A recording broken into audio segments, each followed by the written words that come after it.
Ali was a small boy who loved the gentle tap-tap-tap of rain on the window pane.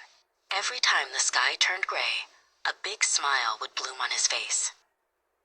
He would rush to his desk, carefully selecting a sheet of paper. With focused fingers, he would fold it and crease it until a perfect, crisp paper boat was born. Then, running outside, he'd place his tiny vessel into the nearest puddle. He loved watching it bob and float away, a little white ship setting off on a magnificent adventure. One afternoon, the rain did not just tap, it poured. It drummed on the roof and turned the quiet street into a rushing, playful stream. This was the best kind of rain for an adventure. Ali rushed out, ready with his newest boat, but stopped beneath the eaves.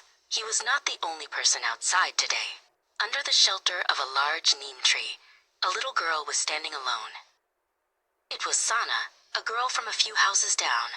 She looked very sad, clutching a book tightly in her arms. The cover and pages were soaked and torn. Ali walked closer. "Why are you sad, Sana?" he asked. She whispered, "My notebook is ruined by the water. All my drawings and stories, gone. I can't play or draw anymore." Ali looked at the wet notebook, then down at the crisp paper in his own hand. He thought of his boat, ready for its journey, and then he thought of Sana's sad face. He unfolded the paper and, with quick, sure movements, folded it into a neat, new paper boat. This one was even more perfect than the first.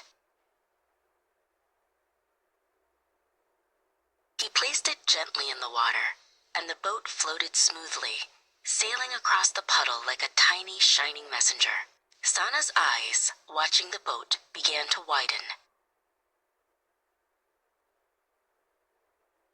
Ali smiled and tore a clean page from his notebook, holding it out to her. "Here, you make one too. Your adventure isn't ruined. It just needs a new ship." Together, they folded many more boats. They named them after grand ships and silly fish, and sent them racing down the street, cheering for their tiny captains in the running stream.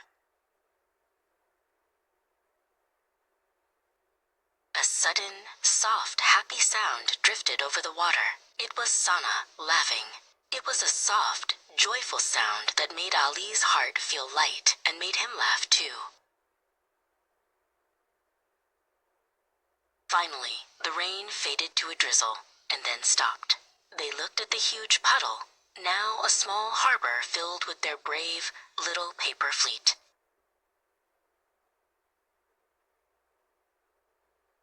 Sana looked at Ali. "I thought I lost all my fun today, but you gave it back to me with a new kind of adventure."